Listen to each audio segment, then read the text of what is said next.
키리니우스 황제에게서 칙령이 내려 온 세상에 후적 등록을 하게 되었다.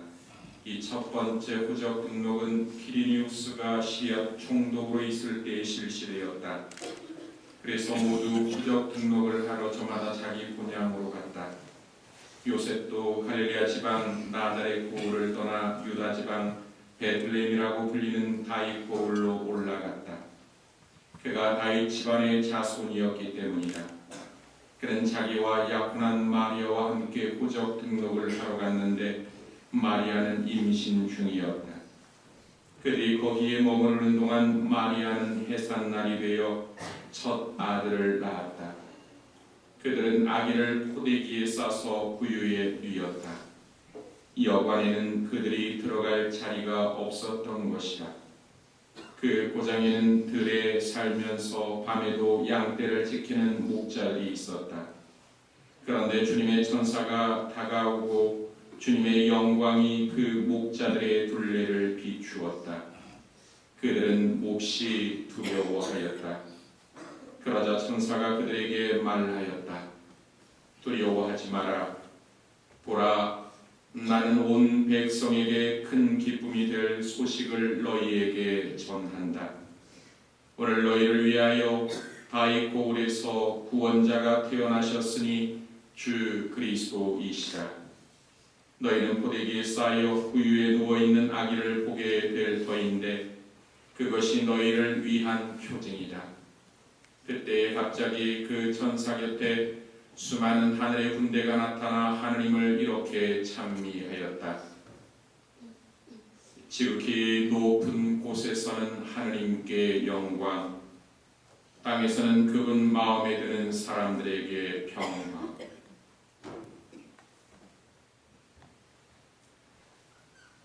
주님의 말씀입니다. 그리스도님 찬미합니다. 모두 자리에 앉으십시오.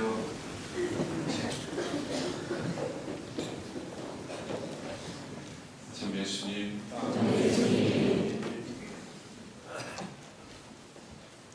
저도 오늘 연동성당에 와서 대축을 위해서 한지 거의 한 5년, 6년째 되는 것 같은데 예전에는 이렇게 신이 옆에 있으면서 전례하시는 분들이 들리나 안 들리나 저가 조마조마해갖고 들리면 안 되는데 그런 마음이 들었었는데 오늘은 그 미사 시작하면서부터 뭔가 차분한 느낌이 들고 성가도 아주 이렇게 마음에 많이 와닿고 독서하시는 분들도 그렇고 또 여러분들 구유 경배하는 모습 보면서 예전과는 뭔가 다르게 좀 차분하고 이렇게 기도하는 분위기가 이렇게 물씬 풍기는 그런 어떤 성탄절인 것 같습니다. 그만큼 이제 우리들 안에 조용히 다가오시는 예수님을 느끼기 위해서 우리가 그렇게 많이 준비를 했기 때문에 느낄 수 있는 부분이 아닌가 생각을 합니다.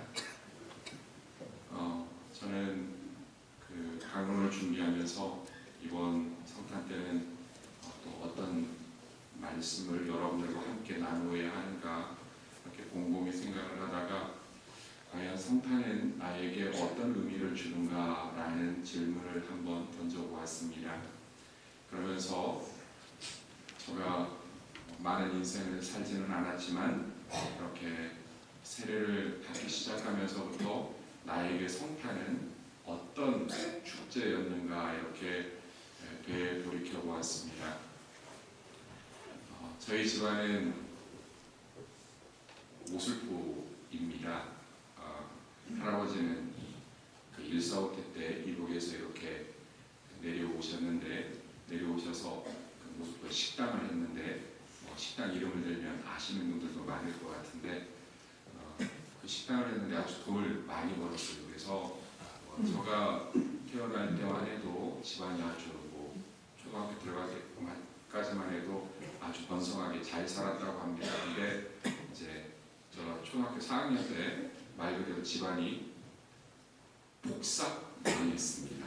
폭삭 망했는데 그 폭삭이라고 하는 정도는 그냥 망한 게 아니라 완전히 밑바닥 위에서 완전 밑바닥으로 이제 떨어지는 그런 인생이었습니다. 그래서 이 연말연시가 되면 늘 이 성탄 시기에 생각나는 것은 뭐냐면 어머니 아버지는 늘 싸우는 모습. 뭐 때문에 싸우냐면 이제 은행에 그 어음 막아야 하는 것 때문에 싸우는 모습이 이렇게 생각났고, 또 어느 집에 돈 끊고 이자 갚아야 하는 모습, 그리고 또 누가 부모님 찾아오면 우리 보고 집 안에 있는데 없다고 하라고, 이제 없다고 하라는 모습, 그런 모습들이 이렇게 각인이 되었습니다. 그래서 참 힘들게 살다가 이제 그 김창훈 신부님이 저희 그 외할아버지인데 이제 유학 갔다가 1981년도에 이제 귀국을 하셔서 당신이 유학 갈 때는 짱짱하게 살았는데 들어와서 보니까 폭삭 이렇게 망해 있는 모습 보면서 마음의 안정을 좀 찾았으면 좋겠다라고 해서 세례를 받도록 권유를 했고, 저희들이 81년도에 이렇게 세례를 받았는데, 세례 받으면서 이 성탄 축제가 되면 참 뭔가 새로운 희망이 돋아날 것처럼 생각을 했는데, 저는 성탄 때만 되면 참 고통이었습니다. 왜냐하면 이 성탄이라고 하는 것도 있는 사람들에게는 축제지만 없는 사람들에게는 엄청난 부담감으로 다가오는 거예요. 왜냐하면 평상시에는 주일금부터 내다가 이 성탄 축제가 되면 대축일 헌금을 내야 되는데 그냥 낼 수도 없는 상황이고, 뭐 여러분들도 이제 경험하겠지만 이제 25일 지나면 또 주일이 겹치죠. 또 1월 1일이 겹치죠. 하니까 없는 사람들에게는 이 헌금 내고 나는 거는 정말 한 달 월급, 거의 가족이 여러 명이면 순식간에 엄청나게 이렇게 나가는 거예요. 그래서 저희 삼형제가 복사를 했는데 저 그것을 알아차려서 이 대축일 때만 되면 무조건 삼형제가 복사를 다 썼어요. 왜? 주일금을 아끼려고. 헌금을 아끼고. 삼형제가 계속 오늘 밤에도 서고 다음날 아침에도 썼습니다. 왜? 6명이니까 6만 원은 떨어지니까. 그러면서 이렇게 없는 사람들에게 성탄은 무슨 의미가 있을까? 참 이렇게 괴로웠습니다. 그런 모습 보면서 예수님께서는 정말 우리들이 생각하는 그런 모습으로 기쁘게 모든 이에게 오신다고 이야기를 했는데, 나의 그런 어떤 지난 시간을 되돌이켜 보니까 예수님 정말 그런 모습으로 오시지 않더라고요. 그래서 문득 던진 생각이, 예수님은 우리와 동떨어진 전혀 상관없는 가상 속의 그런 어떤 인물인가? 근데 신부님이나 주위의 분들은 정말 우리들에게 희망을 주시는 분이다라고 이야기를 하는데, 내 현실 안에서는 그것을 못 느낍니다. 그리고 생활이 어느 정도 안정이 됐다 하더라도 이 시기가 되면 학생들은 시험에 대한 걱정, 지금 이제 수능 본 아이들은, 잘 본 애들은 이 축제가 엄청나게 기쁘지만 시험 못 본 애들은 거의 죽을 맛이에요. 성탄 없습니다. 예수님 없어요. 지금 대학 입시가 앞에 놓여져 있는, 취직 못한 사람들 예수님이 무슨 의미가 있겠는가? 근데 예수님께서는 우리들에게 희망이고 모든 사람들에게 평화로 온다고 하는데 왜 이렇게 될 수밖에 없었던가? 왜 이것을 기쁜 소식으로 받아들이지 못하는가? 이게 계속 내 머리에 맴돌게 되었습니다. 지금도 저가 사제이지만 저 자신한테는 그런 걱정이 없습니다. 근데 주변에 아는 청소년들이나 젊은 대학생들이나 직장인들이나 아니면 주변에 아는 가족들의 모습을 보면 이 연말연시가 되면 기쁘지가 않다는 거예요. 근데 단지 우리는 그 기쁜 축제를 맞이하기 위해서 지금 이 자리에 와 있습니다. 근데 예수님이 오신 게 과연 축제인가? 축제는 있는 사람들에게 축제이지 없는 사람들에게는 아픔입니다. 그러면 예수님께서 인간들에게 어떤 축제 하나를 마련해 주기 위해서 그분이 오셨는가? 그 축제를 극대화시키기 위해서 이벤트적으로 구유에 오셨고, 정말 우리들이 상상치 못하는 그러한 모습으로 깜짝 쇼를 하기 위해서 왔는가? 근데 2000년 동안 그렇게 예수님을 받아들이고 표현하는 사람은 없다는 것입니다. 아무리 전쟁 중에라도 분쟁 중에라도 이 시기가 되면 서로 휴전을 하고 없는 사람들에게 나누어주고 이렇게 살아간다는 겁니다. 곧 예수님은 축제에 예수님으로 오신 것이 아니라 이벤트에 예수님으로 오신 것이 아니라 바로 모든 이에게 평화를 주시러 오신 분이다라는 것을 종교를 떠나서 모든 사람들이 함께 한다는 겁니다. 근데 지금 우리들은 어떠한 예수님을 바라고 있는가? 축제의 예수님을 많은 이들은 바라고 있다는 겁니다. 그러나 축제의 예수님은 그렇다면 1년에 한 번밖에 찾아오지 않습니다. 성탄은 단지 12월 25일 우리들이 기념하는 이 날에 다가오시는 분이 아니라 우리들의 일상생활 안에서 매일매일 삶의 모습으로 다가오시는 분입니다. 그러면 예수님의 탄생을 우리는 어떠한 모습으로 이해하고 받아들여야 합니까? 먼저 대립 마지막 지난 주간에 우리들이 들었던 복음의 말씀을 잘 새겨야 합니다. 특히 오늘 우리는 예수님의 탄생 이야기가 복음에 세 가지가 있어요. 마태오 복음이 있고 마르코 복음에는 예수님의 탄생 이야기가 없고 루카 복음이 있고 내일 우리가 남미사 때 들을 요한 복음이 있어요. 마태오 복음은 우리가 오늘 미사 지내지 않았지만 전야미사 때 예수님의 탄생 이야기가 나옵니다만 이 밤미사 때 루카 복음 이야기가 나와요. 누가복음 사가가 전하는 이야기의 핵심은 뭐냐면 누가복음은 모든 사건을 이야기 안에서 서술하고 있습니다. 이야기라고 하는 것은 동떨어져 있는 것이 아니라 우리들의 삶의 자리 안에서 우리들의 삶의 모습을 통해서 아름답게 표현이 되었다는 것입니다. 그래서 그 안에 보면 바로 이 복음 자체는 이야기의 복음이고 그리고 성령을 통해서 우리들에게 던져주는 복음이고 기도하고 순종하는 이에게 하나님께서 임하신다는 기도의 복음이고 순종의 복음입니다. 그래서 지난 주간에 우리들이 들었던 복음의 내용 중에서 누가복음에서 오늘 성탄의 그 핵심을 그 탄생을 준비하기 위해서 마리아가 어떠한 모습으로 우리들에게 다가왔는지 이야기합니다.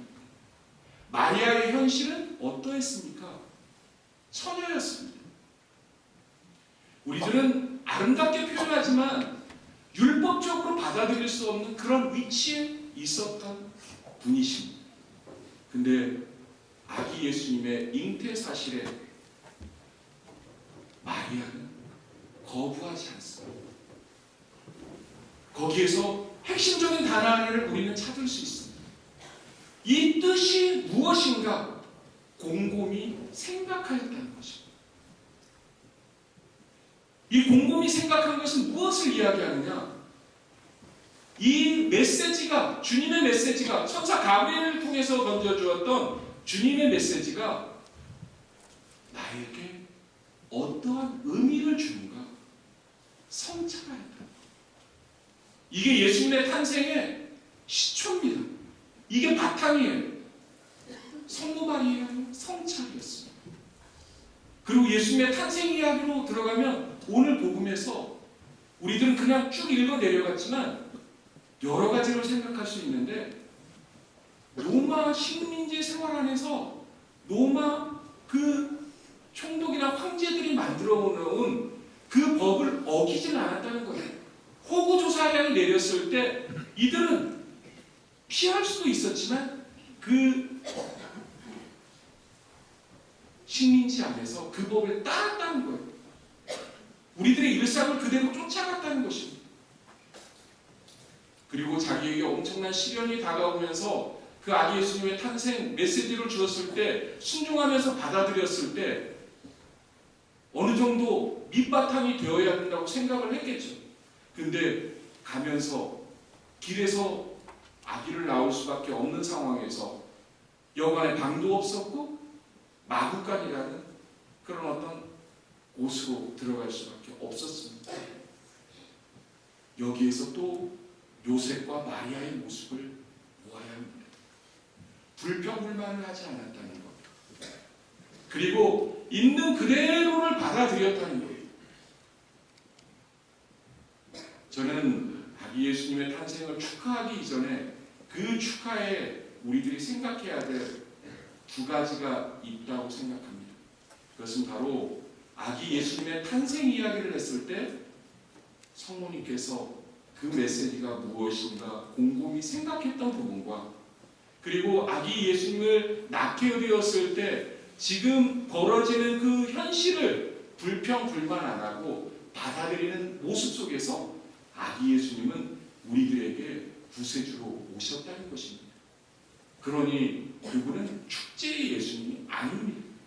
우리들의 일상의 예수님.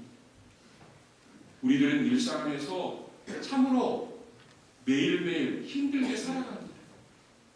있는 사람은 있는 사람들대로, 없는 사람은 없는 사람들대로, 권력이 있는 사람은 권력을 갖고 있는 사람들대로, 보잘것없는 사람은 보잘것없는 사람대로, 공부를 잘하는 사람, 공부를 못하는 사람, 나름대로 다 삶의 이유는 있습니다. 그때 우리들이 진정 예수님의 메시지를 듣는다고 하는 것은 바로 자기 현실을 비관하고 자기에게 주어진 삶을 포기하고 피하는 것이 아니다라는 것입니다. 그래서 우리들이 속된 표현으로 막 인생을 사는 것이 아니다라는 이야기. 바로 성모님께서 그 모델로 보여주셨던 곰곰이 이 메시지가, 이 의미가 무슨 뜻인가 생각을 하고, 그리고 현실을 받아들이는 요셉과 마리아의 모습을 우리는 모델로 배워야 합니다. 우리가 기도를 함에 있어서도 이 두 가지가 참으로 중요한 요소가 아닌가. 그래서 이 요소를 받아들였을 때 그분은 우리들에게 참 기쁨의 메시아로 존재하시고 우리들에게 참 평화를 주시는 분으로 우리들 안에 임하시게 됩니다. 오늘 온 세상 사람들은 아기 예수님의 탄생을 축하합니다. 그러나 축하하기 이전에 나는 아기 예수님의 탄생을 보면서 무슨 준비를 했고 성모님의 메시지를 받아들인 그 모습을 보면서 나는 아기 예수님을 어떠한 모습으로 받아들이고 그 뜻이 무엇인지 곰곰이 생각하고 나의 삶을 성찰하고 나의 현실을 있는 그대로 받아들이는 참된 신앙인의 모습이 먼저 요구되어야 되지 않나 생각을 하면서 아기 예수님의 탄생의 의미를 우리들 안에서 다시 한번 마음속 깊이 되새겨 보았으면 좋겠습니다. 잠시 묵상하겠습니다.